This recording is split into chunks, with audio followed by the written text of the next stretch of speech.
and she deserved the Oscar nom. I'm just going to leave that there. As a matter of fact, 2 kids that year, because there was a movie, The Girl Behind the Mask or something. I forget what it was, but it was another zombie movie. And this girl goes around the whole thing. Glenn Close was in it. And it was just, she did very well as also. But there you go. Let's see. What are we talking about? I also don't care for, it's like a really creepy one, but yeah, everywhere. Who we got on here for today? Miss Amy Lester. How are you doing today? Hey, oh, doing good. It always takes me a while to get the things up, get the computer, get the microphone working. Oh, how's the sound? Am I echoing like crazy, or is it all right? Oh God, it's horrible! No. Oh no, we're losing people. Amy, is your mic okay? Is it? Okay, try again. Try again. Make it a little louder. Can't hear you. Okay. A little bit louder. Where is that? He's such a jackass. Okay, it would have worked if you didn't laugh, Venkman. No, you're fine. I would have felt so horrible because it would have went on forever. Oh, I would have gone as long as I could if you didn't start laughing. Sorry. Gail's never heard that before. Yeah, Gail says that too. You say good that to Gail as well. Yes, thank you for the insult. No, we can hear you just fine, Amy. I was just giving you the business. Oh, that's all right. It seems like it's. Oh, go ahead. Seems like it seems like the settings can just be kind of crazy. Like, okay, it's good. Like sometimes it'll be all right here, but then it won't work on Discord, and then you fix it for Discord, and then it's weird on StreamYard. So it's kind of like, that's because Discord likes to reset things. That's weird. Yeah, that could be it. Especially if you change microphones and or internet stuff. But that could be it. To me, I get that whenever I'm switching from one streaming service to the other. It's like, okay, let me turn this up to level 8, and level 8 on like YouTube is really quiet, but it's really loud on Netflix. Okay, I took your request, and we do have a giveaway. We do have a giveaway for this weekend. So there you go. A lot of fun. And yes, I am plugging this freaking this auction this week because it's Christmas and I know nobody's gonna show up. It'll be fun. Oh yeah, at least you get a good conversation. Complete mystery why girls have a short shelf life on this channel. Gee, what is it? Yes, we basically treat everybody the same. And if you listen to the way we talk, you could not believe that we were friends, or at least they pretend to be mine. The fact that she's willing to be on here 2 nights in a row. Yeah. All right. Yeah. Right. Actually, this is because this is actually the first time you've ever sat down to have a conversation with me. Because usually you're in the game. Short shelf life, BREEN, pot, kettle. I knew an age joke was coming. Took them all night. So, Amy, how did you go about getting onto the game? Every Tuesday night at 10:30 p.m. we have an RPG. I said trying to plug it. How did you come along with that? Oh well, let's see. So Dragon, he's been a friend. He's been on Middle Earth Storytime. That's Edwin's channel. So he'd come in and listen to shows, and then he started a I think it's called The One Ring. Like it was an RPG, and then he started Dungeons and Dragons. So we kind of played games a little from that. I don't really have a lot of background in tabletop games, like hardly at all, but it's a great community and I like the people. So I thought, oh, you know what the heck, I'll give it a try. How bad can I possibly do? Well, now you can blame Ethereal Dragon if it gets worse. There you go. Yeah. No, we appreciate you joining. And thank you for sticking around to watch the videos and find out that we're actually pretty cool people. Or at least that's what my mother tells me. I mean, we love MARANYA, but we also like having more than one woman on the channel sometimes. It just feels like we just kidnapped MARANYA and she can't leave. Right. Oh, poor MARANYA. Oh, no, MARANYA, God bless her, has been she's great. She really is. Oh, she's been a pillar of this community. So apparently, and, yeah. Rhaegar is saying you're usually on Mike Miller's channel. Dragon's been over there. Oh, Rhaegar? Rhaegar, you say that you have been on fairly. Are you on Mike S. Miller's channel? Oh, me or Dragon or Rhaegar? You. Oh, me. Yeah. Okay. I do this Wednesday night shows sometimes when we're drawing or doing the DNQs and things Oh. like that. I always want to join because I like Mike. I love having conversations with him, but it's always about the art, and I cannot draw to save my life. Oh, have you ever thought of going on with Chester on any of his shows? Like we have the fan edition. I've been on Chester's a long time ago. This was a much more connected community a few years back. Chester is still around? Oh. Yeah, see, there you go. But yeah, I used to. You can just do stick figures. I actually thought about that because I do have at least like doing a stick figure mock-up so I could say, hey guys, I need an artist. Can anybody do this? You know, I mean, you are good at drawing a crowd. Keeping the crowd is a different story, though. Yeah, I can bring the crowd in. I just lift my shirt, and people are going, "What the f is that?" It's like a train wreck. And then once they realize it's a fact, not the first time we've seen a guy with a shirt off on this channel. It'll be the last. I'll tell you. I heard about that. I'm like, oh gosh, no, I got to go step. Daddy's got to come in and tell all the kids the rules. You can't do that. Yeah. Jay is saying, yeah, Mike is an awesome artist. Screw EVS and Malin's take on that. Wait, take on. Okay, I was about to actually go off. I mean, no, let's not insult them to. It's Christmas holiday season. Pop up Mike, but EVS and Malin are saying Mike is a bad artist. That's just. I mean, that's just. I can't imagine anyone would. Mike's a great artist. That's provably false. It's like, but then again, also subjective, I guess. I don't know. I mean, everybody has their favorite like styles or things that they might like, and that's okay. Hey, people like Darwin Cook. I'm just not a fan of his style. Yeah, I don't think he's a bad artist. As much as art is subjective, Riley Rosmo is an objectively bad artist. See, wait. So it does. There are exceptions to it. If that's true, if you're saying that John Malin can't draw feet, well, he did learn from Rob Liefeld. That is a thing. Hold on just a sec. I'm gonna bring something up. And like I said, I agree the whole subjective thing, because people can go, oh wow, that's really, really good. All right, wow, that's so cool. I don't like Riley Rosmo, but his art on Sandman has been pretty good. And because it fits the story. So my bad. But yeah, you are definitely. Oh, go on ahead. Finish your sentence finish your thought. Well, I was just going to say there definitely is technique and skill and knowledge and expertise and practice and a lot of things that go into making art by anyone's definition good and technically good. And he does have really great skill. But then sometimes you just find something that kind of clicks with you for whatever reason a little differently. Even if it's not technically as good, it might be something you enjoy. And then there are certain things where it's almost scary. Like I was really analyzing some Calvin and Hobbes drawings because I was doing some little Calvin and Hobbes drawings for some holiday decorations. And I was really looking at the characters and then tracing the line of movement and looking at it. And it looks really simple. Yeah. But when you really start diagramming it, you're like, oh, it's almost scary how good that artist is and how accurate the undertones on it are that he just doesn't bother drawing them. I'm like, this guy, it only looks simple. He knows what he's doing. This is very well put together. There's a story, and I don't know if it was Picasso or Dali, but it was somebody like that, where they're not necessarily drawing a potted plant, and they were asked, well, what the hell makes you think you're a good artist? And so they drew a perfect circle.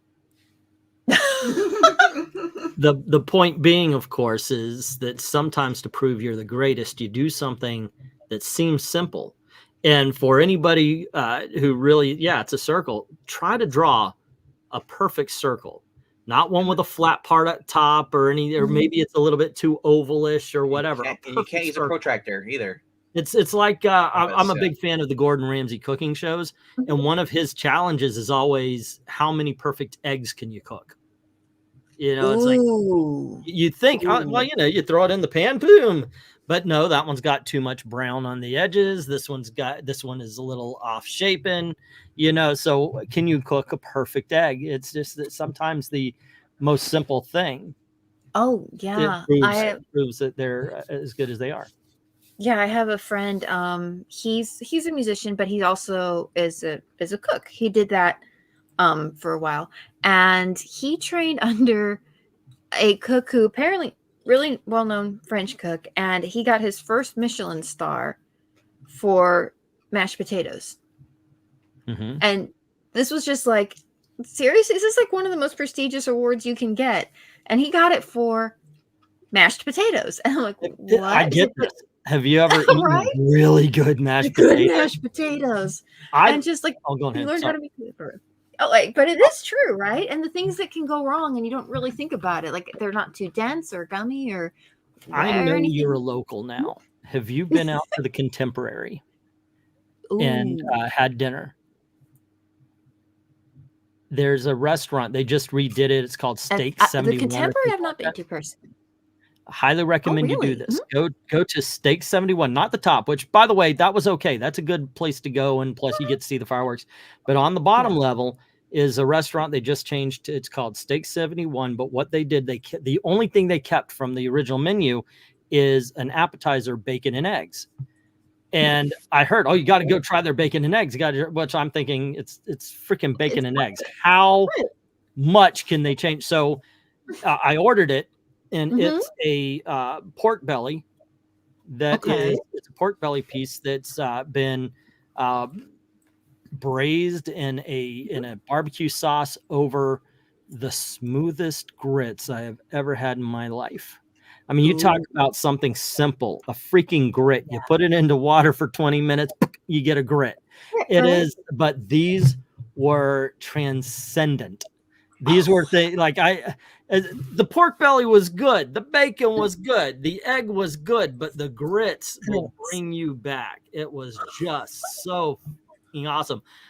My mother actually said that she wanted to go out to dinner with me, and I said, you know what, I'm going to take you for bacon and eggs. And she had the same Cracker Barrel. What the hell? And I took her for this, and she same thing. She ate it and was like, oh my God. I'm like, no, you are not doing the freaking When Harry Met Sally with your son. Get that. No. Oh but my no, goodness. It's incredible when somebody can do something so simple so very well. Right. Yeah. That is. Well, now I want to try figuring out how to do grits really well. I made a porridge with it was kind of like a corn grit, and I ended up making. I had that for all the crazy things to say. When Dad had been sick and he was in the hospital for a while, we were there with him a lot. They had the cafeteria down there, and we would be getting breakfast and things like that. And they just randomly, like, my sister likes to get oatmeal, but they didn't have oatmeal. They had this. It just said porridge. Northern oatmeal, I guess. So it was like some kind of grits. But Northern Northern oatmeal is Quaker oats. Yeah, That's the Quaker oats. You just mix it in with some water and put it in the microwave. Those are pretty good. Yeah. Okay. But yeah, whatever. You guys go with that. It was a lovely corn porridge, and it was sweet and nice and very comforting in a very hard time. And I went back and I managed to reproduce the flavor pretty well trying to cook it, but I could never quite, like you're describing that texture. Like, what is that? How do you get that perfect kind of like smoothness? I'm like, oh. Slop. Yeah. Okay, so to steer this back to the comics. Oh, I'm sorry. No, it's okay. We do that all the time. We go way off subject. This is awesome. This is an open mic. We're talking about I want somebody to clip that timestamper so we can have a chapter that says oatmeal. Oatmeal. Oatmeal. Oh wait, Frosty Snowman. Frosty the Snowman. What about? Yeah. Oh, I thought that's what you were doing. I'm sorry, but they are looking for names, and one kid goes oatmeal, just the way you said it there. So that's why I thought you were doing. Yeah. Well, I have good news for you. And England Teen Postmodern Art has made it so that anybody can be an artist now, even if you suck at it. I'm going to point something out to you. It would be cooler if, okay, they're talking about something different. Okay, Wilford Brimley told me that Quaker oats is the right thing to do. I myself thought it would be more effective or efficient to eat the oats instead. I could eat the Quaker. Okay, so anywho, we were talking about art is subjective, objective, and so forth. You could, if an artist draws a picture, Mhm. you can tell me, okay, sure, it's subjective. Some people think it's good, some people think it's bad. That's fine. But when you're talking about comic book art, I think that is objective. You have to know perspective, you know, have to know line of sight. There's a lot of stuff. So I've got something to share with you guys. I've been railing on this horrible comic book for quite a while. This is this could be the worst book I've ever read in my entire life. This is Fire. And you want to share your horrifying book with us? Thanks. I am. This is Nightmare Fuel. Thanks. This book is called Fire and Ice. This is issue 4. I'm good. As you see, there's no real sense of perspective. Oh, no. There is loss of no detail whatsoever. As a matter of fact, in some cases, there's loss of detail where you'll see something on one picture and you'll miss it in the others. For example, how many freckles does this girl have on her face? 3? I'm going to say or 30? There's also this book is known to cause loss of sight, so do not look at it. This book is absolutely the worst freaking thing ever. Yeah, no, that's not supposed to be fire. ice. Say again? Is that supposed to be fire? I do not think so. No, it's ice, and then that's someone else. I think it's like Gilligan's Island. Fire and Ice never remove their outfits. No, they don't. Well, if they do, they have similar themed t-shirts or pants. You know. Plus, you've got Gentleman Ghost saying that he loves the feel of a tiara on his head. You know, it started out where the whole plot was that they got punished by the league for messing up something, so basically they threw him to Smallville. But Fire basically wants to be Booster Gold, wants to keep being a hero, so she started paying villains to fake fights with her, so they get for clicks. This is horrible. She's wearing a big belly booty, but the thing is the art is god awful. It's the feminist version of Blue and Gold. That's all it is. They took Dan Dragon's Blue and Gold, swapped out the characters, and just made it into a feminist wet dream. Yeah, this is absolutely not. On those, they put his brains in his butt. Yeah, this is a god awful book, and the art is horrible.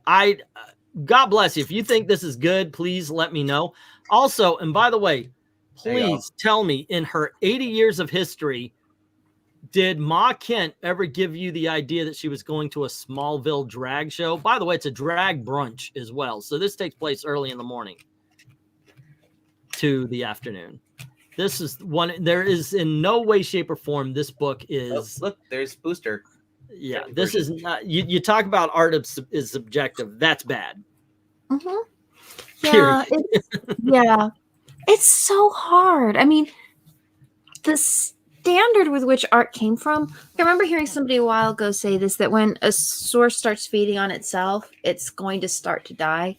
Yeah. And when you look at the really like vintage art, like probably the stuff that was done in like the 40s and the 50s and things like that, it was pretty obvious by looking at it that those artists got most of their training from life drawing, and that's where a lot of their training came from. And it had a certain sort of ease and bounce in the way that it moved, but it wasn't very dynamic, not quite yet. And then people took the idea of comic book art, and then some people pushed it a little far, and they went, "Oh, we can make this more interesting." And so some of the reality of it got a little pushed to one side to make it more dynamic, but they still had the training, at least a decent amount of classical training, and I know Mike does too, on life drawing and those kinds of things, to be able to keep that technical strength in there, but then take that graphic art flair and make it more dynamic. But I feel like as time's gone on, people are just looking at it's like people who are drawing comics now grew up doing nothing but watching like cartoons and copying manga and doing bad copies of comics without a lot of understanding.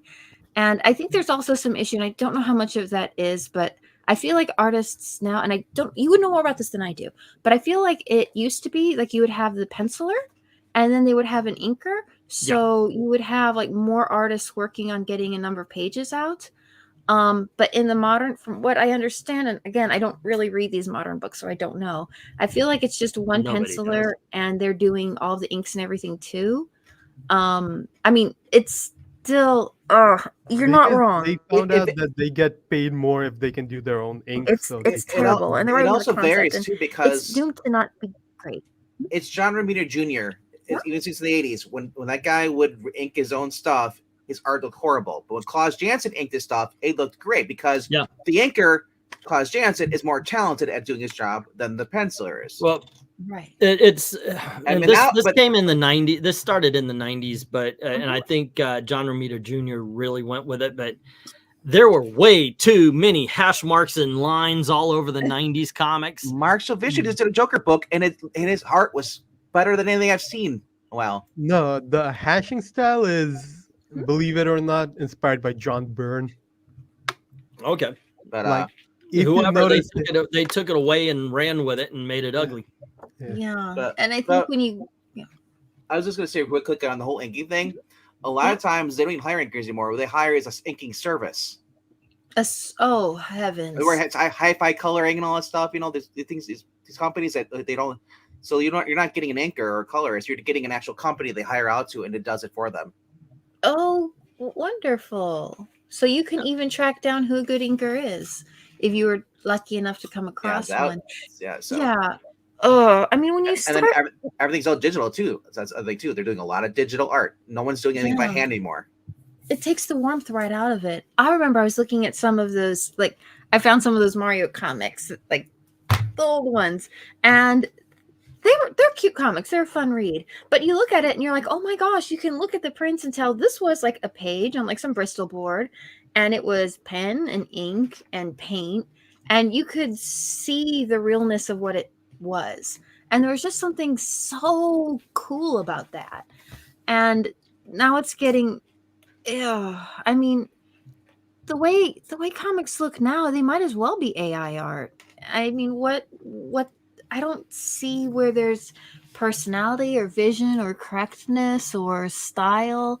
It's just I don't know what happened. I guess when you start paying, and again, you guys probably know more about this than I do, but I've heard that like they pay the new artists pretty much nothing for pages, and they're expected to do the inks and keep really ridiculous schedules. Like they couldn't afford a decent artist on a book, or at least they would refuse to pay a decent artist on a book. It's a bit of a catch-22. You just saw the quality is going down in comics. And but you can't tell any of them that you don't like it, because that's a whole thing that's going on right now. But they don't pay for good artists and writers, and people get disinterested, and they move away. So they feel they need to pay less, or they need to get they need to find a way to make up the money, and they don't care. They don't want to pay a Chuck Dixon. They don't want to pay some, or even what is his name? Ivan Reyes, the new guy. He's probably been around for a while, but you know what I mean. He's been at DC for 20 years before he ran out his contract. That guy was really good. They don't either want to, or they can't anymore, or maybe they're afraid to. One thing I think they should do is stop printing so many books. That way you don't have to pay for all of them. Like cut it down to 20, 25, something along those lines, so you can cover your bases, your big names. And because they're making like 50 to 100. Marvel makes damn near 90 books a month if you go across the whole thing. And I think if they can cut them down, then they have a little extra money to buy somebody's time and talent whom people want to actually see. I think that would be a better use of the money. Definitely with DC. I mean, who is the audience? Who do you think is the audience of the book that I just showed? Who are they making that for? Them and their friends, I suppose. No, they're making editors, their friends, and their wacko followers on Twitter. Exactly. No, way they're to make actually money on that one. I don't think they're any good, because the people on Twitter a lot of them don't even buy books. If they do look at books, they look them on pirate sites. Majority of the people I said that actually went out of their way to buy books, read books, have left the hobby. That's because they've been called so many names, and not only that is they keep changing how they do things in the books. Like I said, You're paying more for bad art and a horrible less than mid story. And he said, as much as I love Jed McKay, he's not that great a writer. And and especially it's you go back to the 90s. Look who was writing, and you compare it to today's writers. There's not many out there that are actually like that are better than them. Even the mid writers from the 90s. But like I said, it's to me, it's the only writers I'm really following today. As I said, has been Jeremy Adams. Like I said, this guy's proven not only is he has a class act all around, he can write a story, and he cares and he's passionate for fans. He's the Rob Liefeld with talent. Like, you never get a feeling that Rob Liefeld doesn't love comics. No, and that's the thing. It's like also for the talent part, Rob actually could draw crowd enough that he and a few others just went out, quit Marvel, and started their own company, and indies became more popular for a while than ever. I read more like when I read more independent books now, but when I first came back in 2019, because I had quit reading comic books since the whole One More Day, actually after Siege, 2012 was kind of when I quit everything. When New 52 Day started, I just realized they just hate everything. When Marvel shut down? When Marvel should have shut down, actually. No, but like they're breaking up marriages and they're restarting everything. So why do I even care? You just destroyed all your comic books, your volume 1s. Now you're on volume 2 now for volume 3. For was it Superman went to volume 2? Because 52 is considered volume 2 now. You know how I feel about all that. No, 52 is considered volume 3. Volume 2 is you're right. Guys, the John Byrne, that's right. The only one is Action Comics. Action Comics was the one they killed for the very first time. That's why Action Comics 1000 is bullshit. And Detective Comics. Yep. Yeah, so like I said, They didn't earn it like they earned Captain America 25 with Marv. So I saw that. I saw the writing on the wall. I dipped out. I didn't come back until about 2019 when Eric and I and Ian here did a thing called We've Got Issues. I started reading the Flash book by Josh Williamson. I was like, oh my gosh, because I've never read Flash before. I watched the show or the 90s show, or I saw the Wireless cart, when he was on the Justice League cartoon. But I never really cared to read Flash. And I was like, you know what? I started reading it. I was like, this is actually really good. And I kept going with it. I was reading Batman Beyond by Dan Jurgens. And I started reading Robert Venditti's Hawkman. And like, there's actually some good books coming out from DC. Yeah. And they decided to basically cancel all 3 books. Or at least 2 books got canceled. 1 changed writer. And I was like, it's a guy I've never heard of. I'm kind of leery about this. But Rob Liefeld is coming to DC. So Jeremy Adams pops on Flash, and I remember telling Breen, I'm like, I don't know about this guy. It's like, and I was right. I was liking Josh Williamson. He retconned the whole Heroes in Crisis. Screw you, Tom King, you suck.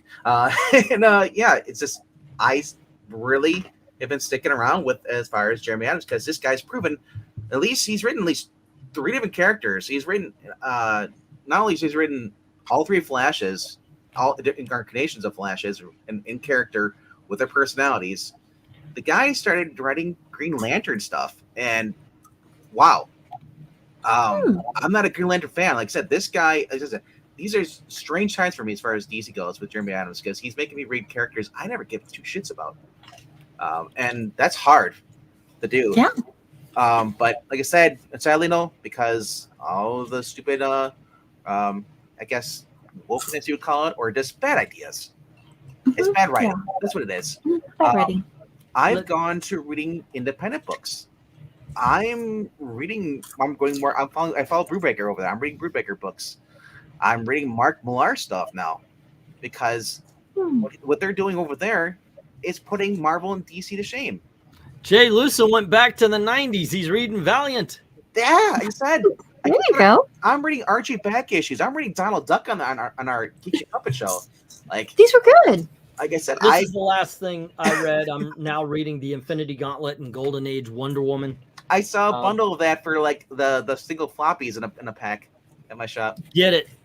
It is good. It is a good story. Trust like, me on that. But like I said, like there's not many writers out there that actually are good writers. A lot of them are basically left DC or they just stopped writing. I mean, unless you followed YouTube, you had no idea that Chuck Dixon or Mike Byrne are even writing. That's the sad part. What Who's the Mike big Byrne? question though is what Mike Barron is going to do with Nexus after he dies. That is what is on everybody. On the he list said of I heard he's taking over I Love Comics when he dies. Right. So Sam saying Rob Liefeld is the Thor the Dark World of comic artists. He used to be the worst, but now the bar has fallen so much lower since then. Yeah, there you go. Tillum is saying I finally picked up the Peter J. Tomasi Green Lantern Corps. Yeah, I've had that here for a couple times. That's good stuff as well. The Omnibus. Yeah. But even Eric I'm said reading that. pre-Crisis DC and pre-90s Marvel. That's a good place to start. Hey, you know who has a lot of that, Sam? I do. And it's going to be for sale on the auction every Saturday night, 8 p.m. Eastern. I hate to agree with Eric on this. It's if they keep raising the prices, you know, I'm ready to drop World Finest just for what Mark Waid said on, you know. Oh my God, what the hell is that all about? The guy was in the clear. People are like, Mark Waid's back. Woohoo! And he's a douche again. And I'm the point where I'll still read his book, but I just won't give him money for it though.